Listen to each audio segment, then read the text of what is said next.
स्वागत है आपका अपने यूट्यूब चैनल में। जैसा कि मैं बता रहा था कि इंग्लिश पेडागोजी के बारे में, उसी क्रम में मैंने लर्निंग के बारे में बता दिया था, लर्निंग के टाइप के बारे में बता दिया था और पेडागोजी के बारे में बता दिया कि हाँ पेडागोजी क्या है और लर्निंग क्या है ये बता दिया था, उसके टाइप्स बता दिए थे। अगला मैंने बताया था कि अगला मैं बताऊंगा affecting factor of learning. Learning को जो प्रभावित करने वाले कारक होते हैं वो कौन कौन से होते हैं, ये आज हम पढ़ाएंगे। और उसके बाद में फिर एक्वेशन पढ़ाएंगे। एक्वेशन मतलब होता है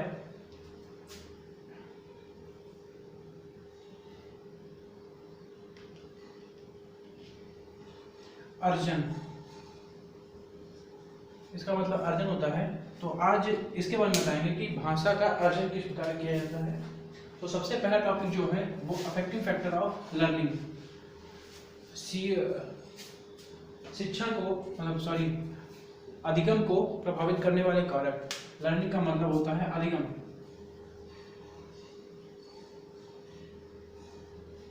क्लियर? तो आज इसको हम पढ़ेंगे। तो इसमें मतलब ये होता है कि हम जो अधिगम प्राप्त करते हैं या जो शिक्षा प्राप्त करते हैं, जो सीखते हैं, उसको किस किस प्रकार के प्रभावित किया जा सकता है।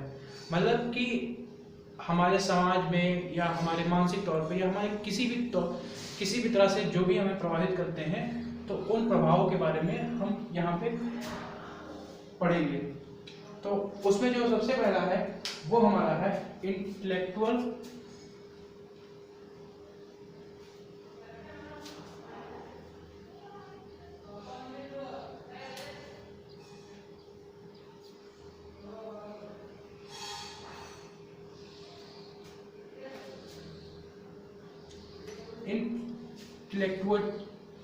Intellectual factor.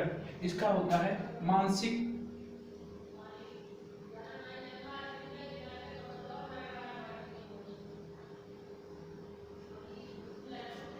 फैक्टर। इसमें क्या होता है कि जैसे कि आप सभी लोगों को पता है कि जो ह्यूमन बीइंग होते हैं या जो इंसान होते हैं, उनकी बुद्धि एक तरह से नहीं होती है। उनकी जो मनोदशा होती है, वो जो बौद्धिक बुद्धि लब्धि होती है, वो कई प्रकार की होती है। तो कुछ लोग निम्न स्तर के होते हैं। मतलब निम्न स्तर मतलब होता है कि मतलब मंद बुद्धि के होते हैं। ये जो आप समावेशी शिक्षा में पढ़े होंगे सेकेंड सेमेस्टर में, तो उसी में बताया जाता है कि हाँ कुछ लोग मंद बुद्धि के होते हैं, कुछ लोग सामान्य बुद्धि, कुछ लोग अति प्रतिभाशाली होते हैं। तो जो उनकी बुद्धि का जो अवसर पड़ता है, उसकी वजह से जो सीखने में प्रभाव डालता है। जिसकी बुद्धि धीमी होगी वो धीमी गति से सीखेगा, जिसकी बुद्धि तीव्र होगी वो तीव्र गति से सीखेगा। तो इसके अंतर्गत ये आता है कि जो बुद्धि होता है, यानी कि मतलब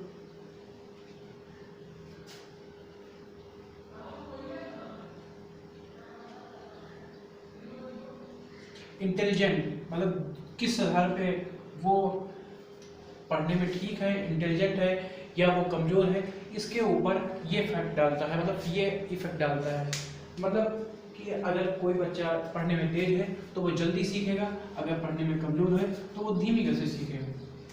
वहीं पे दूसरा रीजन जो है, मतलब दूसरा फैक्टर जो है वो है लर्निंग फैक्टर।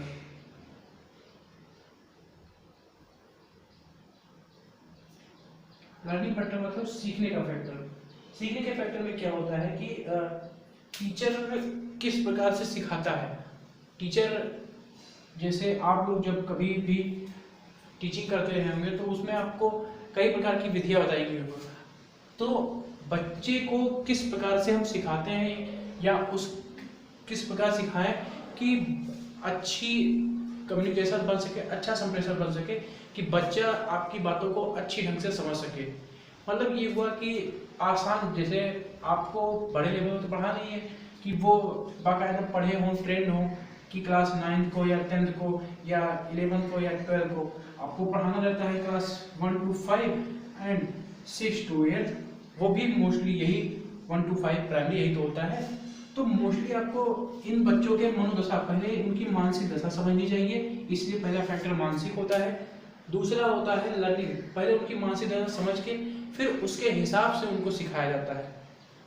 मतलब उनके मानसिक दशा अगर वो खेल विधि से समझने जाते हैं, मतलब खेल खेलते हैं, जैसे क्लास 1 to 2 में खेल विधि का अक्सर प्रयोग किया जाता है,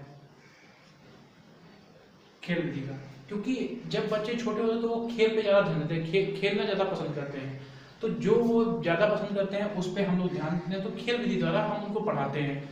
तो उसी प्रकार कहते हैं कि लर्निंग फैक्टर, लर्निंग मतलब किस प्रकार हम उनको सिखाते हैं, किस प्रकार उनको हम अधिगम देते हैं, ये सबसे इम्पोर्टेंट फैक्टर है। अगर हम अच्छे ढंग से देंगे, उनके अनुरूप हम विधि का प्रयोग करेंगे तो वो जल्दी सीखेंगे। अगर उनके अनुरूप नहीं रहेगा तो वो थोड़ी धीमी गति से सीखेंगे। अगला जो होता है तीसरा जो होता है वो होता है फिजिकल।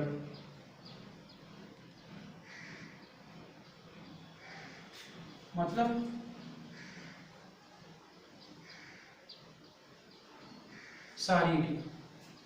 शारीरिक में क्या होता है कि आपको ये पता होगा कि अगर कोई चीज़ अगर पढ़ना है तो उसके लिए स्वस्थ होना जरूरी है, मतलब आपका वो स्वस्थ रहना जरूरी है। आप अगर बीमार रहेंगे तो आप पढ़ाई पे ध्यान नहीं लगा पाएंगे, आप सीख नहीं पाएंगे। अगर इस क्लास में अगर एक बच्चा कोई बीमार है तो कहा जाता है कि हाँ उसको थोड़ा आराम करने दो, तो उसका ध्यान उसके तबीयत पे रहता है, पढ़ाई पे नहीं रहता है। तो आपका स्वस्थ होना बहुत जरूरी है। आपकी तबीयत, आपकी आंखें, कई लोगों की ऐसी होती है कि वो उनको कुछ बीमारी होती है तो उनको दिखाई थोड़ा कम देता है, वो जल्दी ही समय में चश्मा लगाने लगते हैं। तो ये सब फैक्टर भी इफेक्ट करता है पढ़ाई पे। कुछ लोग कई दिनों बाद, मतलब जैसे आप पढ़ने बैठे, आपका आँख दर्द करने लगा तो आप पढ़ाई बंद कर देते हैं कि हाँ हमारा आँख दर्द करने लगा, हम नहीं पढ़ेंगे। तो वही चीज़ है कि शारीरिक इफेक्ट सबसे इम्पोर्टेंट होता है कि शरीर आपका स्वस्थ है, उसके बाद में फिर कोई चीज़ होगा। क्लियर। अगला जो आता है चौथा, वो आता है फैक्टर ऑफ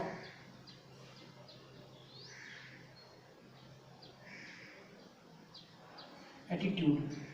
मतलब आपका एटीट्यूड ये प्रभावित करता है कि आप किस प्रकार सीख सकते हैं। अगर कोई बच्चा क्रिएटिव नेचर का है तो वो उसका एटीट्यूड है कि हाँ वो क्रिएटिव है, मतलब सृजनात्मक है कि वो भिन्न भिन्न प्रकार के सोच सकता है। और कोई बच्चा ऐसा होता है कि हाँ वो ये सोचता है, वो इंटेलिजेंट होता है। मतलब इंटेलिजेंट मतलब ये होता है तीव्र बुद्धि। उसमें ये होता है कि आप जो बच्चा जिसको जिस प्रकार बताया जाए, जिससे जितना सवाल पूछा जाए वो उतना ही पूछ करेगा, मतलब उतना ही करेगा, बताएगा। और क्रिएटिव ऐसे होते हैं कि क्रिएटिव के बालक ऐसे होते हैं जो आप एक सवाल पूछे उसको वो कई तरह से बता सकते हैं और कई तरह से बनाने का प्रयास करते हैं। इस प्रकार का होता है, मतलब जो क्रिएटिव नेचर का होता है। तो एटीट्यूड का बड़ा इफेक्ट पड़ता है कि एटीट्यूड, एक बच्चे का एटीट्यूड ऐसा है कि वो थोड़ा पढ़ने में थोड़ा तेज है, एक बच्चे का एटीट्यूड ऐसा है कि वो पढ़ने में थोड़ा धीमा है। तो एटीट्यूड का फर्क पड़ता है। अगला जो फैक्टर है पांचवा, वो है इमोशनल फैक्टर।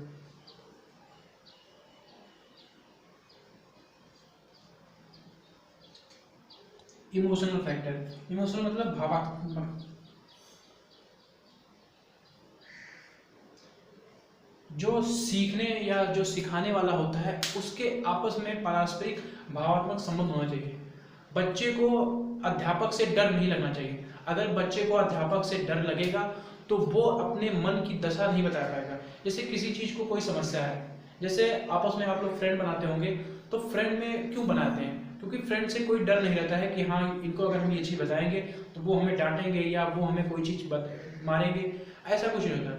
इसलिए फ्रेंड को सब लोग समस्या ज़्यादा बताते हैं और अपने परिवार को या अपने टीचर को नहीं बता पाते हैं। इसका मेन कारण ये है कि वो इमोशनली अटैच नहीं होते हैं। किसी भी क्लास में पढ़ाया जाइए तो पहले उससे फ्रेंडली बिहेव कीजिए कि हाँ हम आपके मित्र हैं, आप हमको हमारी समस्या, अपनी समस्या बता सकते हैं। तब जब बच्चे को लगेगा, आपके लगने से नहीं कि हाँ हम फ्रेंडली हो गए, जब बच्चे को लगेगा कि हाँ अध्यापक फ्रेंडली है, तब वो अपनी जो मनोदशा होगी, अगर कुछ परेशानी होगी सीखने में, सीख नहीं पा रहा है, जैसे घर पे कोई टेंशन है या कुछ भी है, तो वो पढ़ाई में मन नहीं लगा पाएगा। तो वो ज्ञात करने के लिए पहले उसको भावात्मक ढंग से अटैच होना पड़ेगा, मतलब उसको फीलिंग करने कि हाँ आपके फ्रेंड हैं, आप हमको अपनी बात शेयर करें। तो इसके बाद में जब आपको पता चल जाएगा कि हाँ ये प्रॉब्लम है, फिर उसको समझाएंगे, फिर आपको उसको बताएंगे कि हाँ पढ़ाई पे ध्यान दो, वो सब अलग की बातें हैं। तो इमोशनल फैक्टर ये होता है। इसी में जो अगला फैक्टर है छठवां, ये है टीचर एबिलिटी।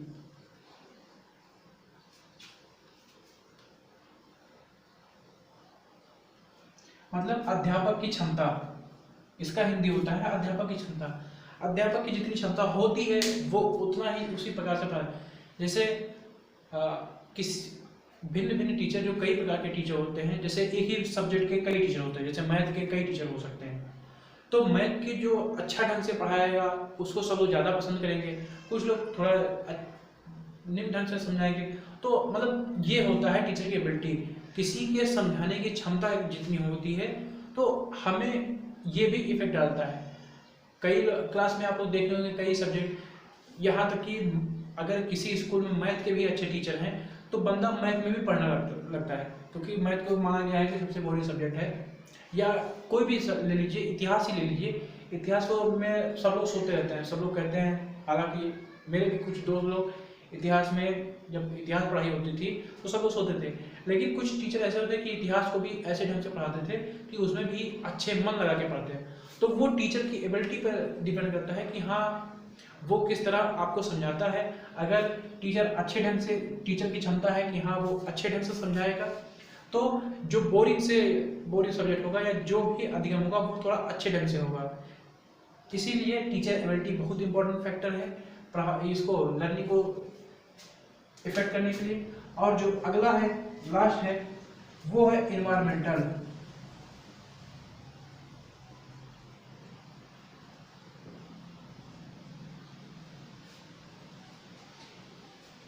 इन्वायरमेंटल मतलब पर्यावरणीय प्रभाव। पर्यावरणीय प्रभाव इंपॉर्टेंट इसलिए है कि आप अभी किसी भी माहौल में जाइए, अगर आप घर पे हैं तो आप पढ़ाएंगे, ऐसा मैं नहीं कह रहा हूँ, पढ़ेंगे, लेकिन अक्सर ये होता है कि जैसे मैं अपना खुद ही बता रहा हूँ, मैं यहाँ पे था, हालांकि सब कुछ समय था मेरे पास, हर चीज़ था, लेकिन उतनी पढ़ाई नहीं हो पाती है जितनी कहीं बाहर रह के एकांत में।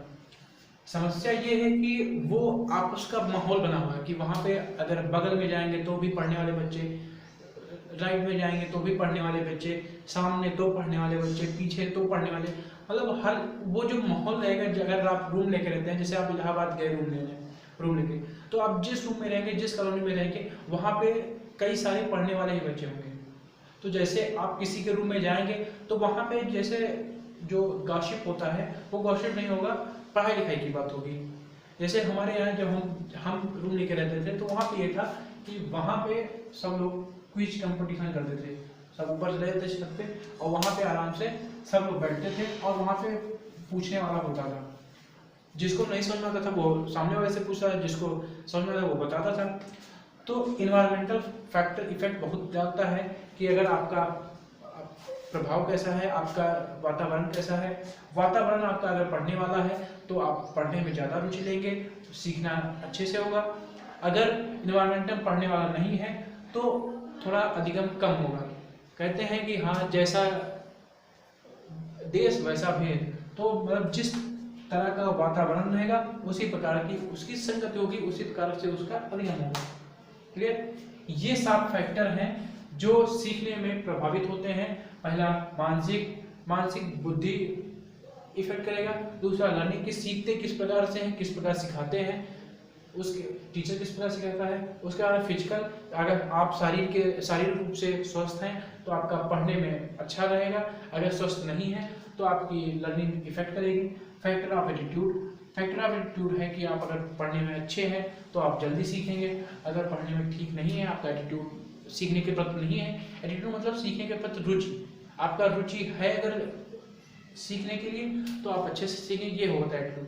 आपको कोई चीज़ सीखना है, जैसे आपको डांस का पैशन है, डांस का शौक है, तो आप उसके लिए करेंगे कि हाँ हमें उसमें है, तो ये आपका एटीट्यूड हुआ कि हाँ आप डांस में एटीट्यूड लेते हैं, आप उसमें रुचि लेते हैं, तो आप उसमें जल्दी सीखेंगे। इमोशनल फैक्टर भावात्मक, टीचर और स्टूडेंट के बीच में या लर्नर और जो टीचर होता है उसके बीच में भावात्मक संबंध होना चाहिए, क्योंकि अगर वो भावात्मक फ्रेंडली रहेगा तो अपनी मनोदशा बता सकेगा। टीचर एबिलिटी, टीचर जिस प्रकार से एबल होता है वो अगर क्षमता है उसके अंदर तो वो बोरिंग से बोरिंग सब्जेक्ट को भी अच्छे ढंग से पढ़ाएगा, जिससे सीखना बहुत ही आसान तरीके हो। इन्वायरमेंटल फैक्टर, जो वातावरण होता है, जिस प्रकार का वातावरण होगा आपको सीखने में अधिक होगा।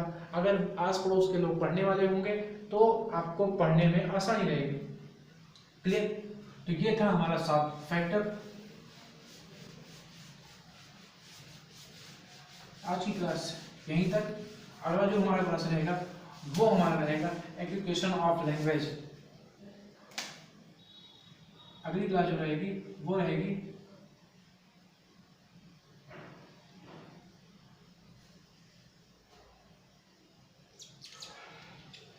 एजुकेशन ऑफ लैंग्वेज, इसकी रहेगी। आज एक इसलिए इतना ही किए क्योंकि कुछ लोगों का डाउट है कि हाँ हमें इंग्लिश में थोड़ा अगर 0 लेवल से, तो ये मैं पेडागॉजी पढ़ा रहा हूँ 0 लेवल से। जैसे जिसको अगर इंग्लिश बोलना सीखना है तो उसके लिए आपको सबसे पहले सब्जेक्ट के बारे में, मतलब ग्रामर पोर्शन ज़्यादा पढ़ना पड़ेगा। ग्रामर पोर्शन आपको ज़्यादा पढ़ना पड़ेगा। अब ग्रामर पोर्शन में कई सारे पार्ट होते हैं।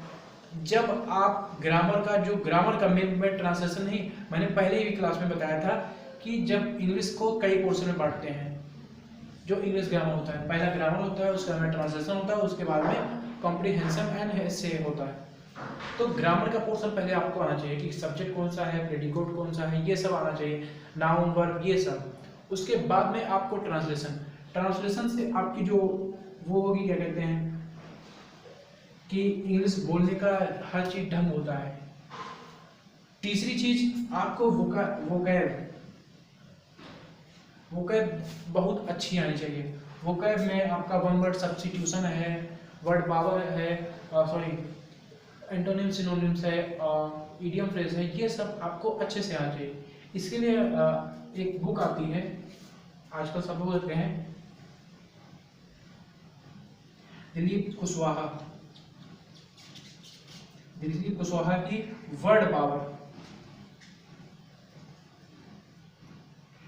पावर करके एक बुक आती है, वर्ड पावर। यहाँ पे देख लीजिए, वर्ड पावर मेरे पास अब बुक रखी हुई है, मैं आपको दिखाई देता हूँ।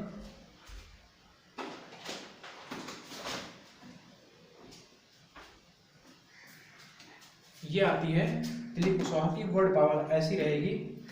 तो ये आप खरीद ले। इसमें आपको जो मिलेगा वो पूरी अच्छे से मिलेगा। इसमें सब्स्टिट्यूशन है, एंटोनिम सिनोनिम्स है, ये देखिए 1 वर्ड सब्स्टिट्यूशन, उसके बाद में ये पूरा दिया हुआ, उसके बाद प्रैक्टिस सेट दिया हुआ है अच्छे से। उसके बाद में टॉपिक एंटोनिम सिनोनिम्स का है, ये यहाँ पे सिनोनिम्स है, यहाँ पे एंटोनिम्स है। उसके बाद में फिर अल्फाबेट मतलब स्पेलिंग करेक्शन, मतलब स्पेलिंग बनाना। उसके बाद में यहाँ पे इडियम फ्रेज। तो ये आपको चाहिए। इसकी 2 बुक आती है, एक वर्ड पावर आती है, एक ग्रामर आती है। तो दोनों आप ले सकते हैं तो अच्छी बात है, लेकिन जिसको वोकैब लेना होगा वो आप, ये इम्पॉर्टेंट है क्योंकि इसमें वर्ड पूरा दिया हुआ है। और जो दूसरी बुक आती है उसमें ग्रामर पोर्शन ज़्यादा दिया हुआ है, तो ग्रामर किसी भी बुक से पढ़ सकते हैं उसके लिए, लेकिन ये वर्ड पावर जरूरी है। तो सबसे पहले आपको अगर इंग्लिश में बोलना है तो आपको वर्ड पावर मतलब वोकैब अच्छी होनी चाहिए। मतलब आपको कोई भी सेंटेंस अगर हिंदी में दिया हुआ है तो उसको आपको अच्छे से आना चाहिए। और उसके बाद में दूसरी चीज, अगर नहीं हो पाता है तो आपके पास मोबाइल तो होगा ही। मोबाइल, आप हिंदी न्यूज़पेपर पढ़ते ही होंगे, हिंदी न्यूज़पेपर या कोई भी चीज, आप इंग्लिश न्यूज़पेपर पढ़ना स्टार्ट कर दीजिए।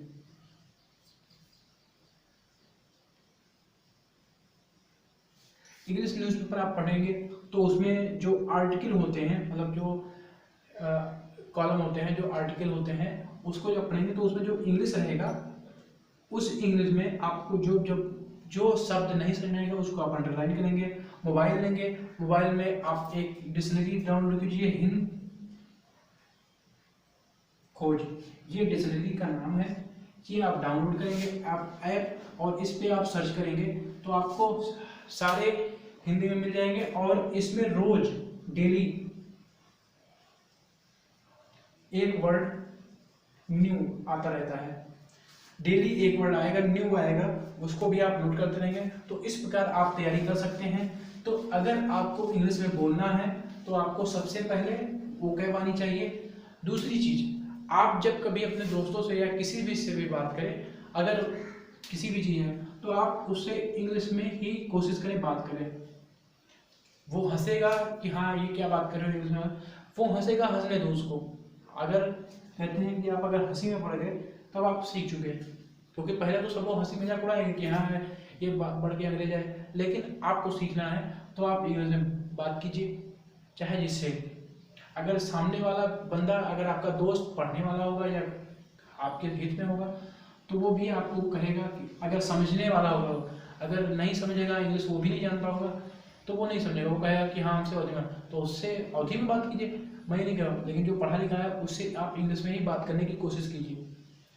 इससे होगा कि आप जहाँ भी आपका गलत होगा, अगर इससे ये होगा कि वो जब देख सुनेगा तो वो बोलेगा तो नहीं लेकिन सुनेगा, तो जहाँ पे आपको ग्रामर, जहाँ पे आपका ग्रामर दिक्कत होगा वो आपको बताया कि हाँ यहाँ पे ये ग्रामर गलत है, या आपका जो वर्ड मीनिंग जो गलत है वो अगर देखेगा तो बताएगा कि हाँ ये वर्ड मीनिंग गलत है, इसका ये वर्ड मीनिंग होता है।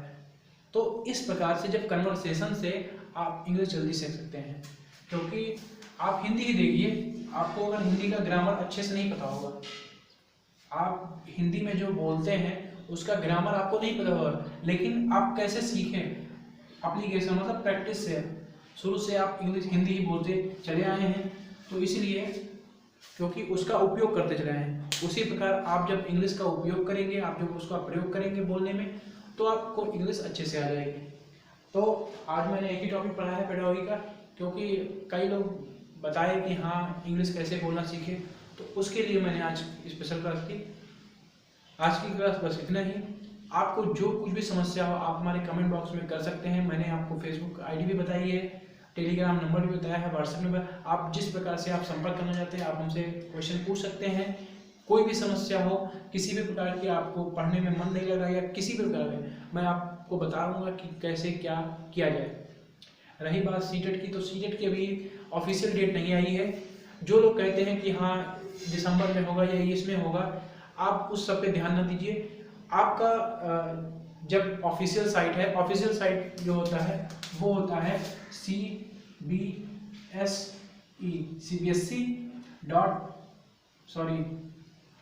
nic.in, ये साइट होती है।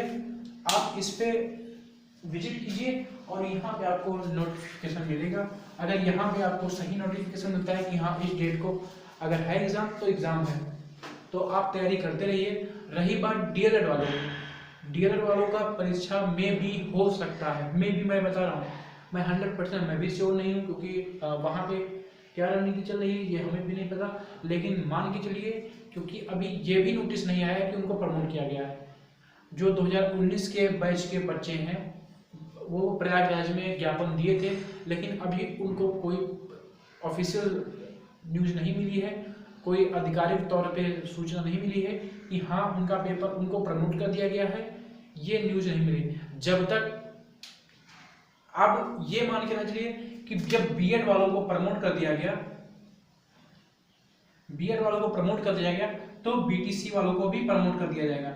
ऐसा कोई नियम नहीं है, क्योंकि बीएड जो कराता है, अगर आप मान लीजिए आप बलरामपुर से कर रहे हैं, गोंडा से कर रहे हैं, या कहीं आसपास से, तो फैजाबाद से, तो उसका जो यूनिवर्सिटी होगा वो यूनिवर्सिटी कराता है।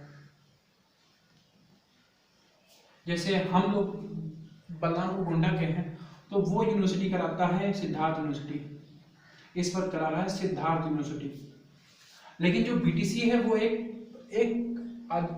वो कराता है संस्था, मतलब एक जैसे लोक सेवा आयोग होता है, इस प्रकार से परीक्षा, जिसका नाम है परीक्षा नियामक प्राधिकारी, ये इसका है पीएनपी, परीक्षा नियामक प्राधिकारी, पीएनपी इसका नाम है। तो ये कराता है, ये कोई यूनिवर्सिटी नहीं कराता है। तो जो पेपर निरस्त प्रमोट हुए हैं वो यूनिवर्सिटी ने किया है कि हाँ हम यूनिवर्सिटी ने ये कहा है कि हम अपने जो बच्चे हैं उनको प्रमोट करेंगे। लेकिन जैसे कि आप पीसीएस का ही पेपर लीजिए, पीसीएस क्या कौन करवाता है? लोक सेवा आयोग करवाता है। तो उसने तो ये कहा नहीं कि हाँ अपना सारा पेपर हम निरस्त कर देंगे, उसका पेपर होगा। तो उसी प्रकार जिस तरह ये लोक सेवा आयोग है, उसी प्रकार ये भी एक तरह से आयोग है, ये बीटीसी का पेपर कराता है। तो ये अभी कोई आधिकारिक तौर पे नहीं बताया है कि हाँ हमने अपने बच्चों को प्रमोट कर दिया है। जब तक कोई नोटिफिकेशन नहीं आता है तब तक मान के चलिए कि आप लोगों का पेपर होगा। क्लियर?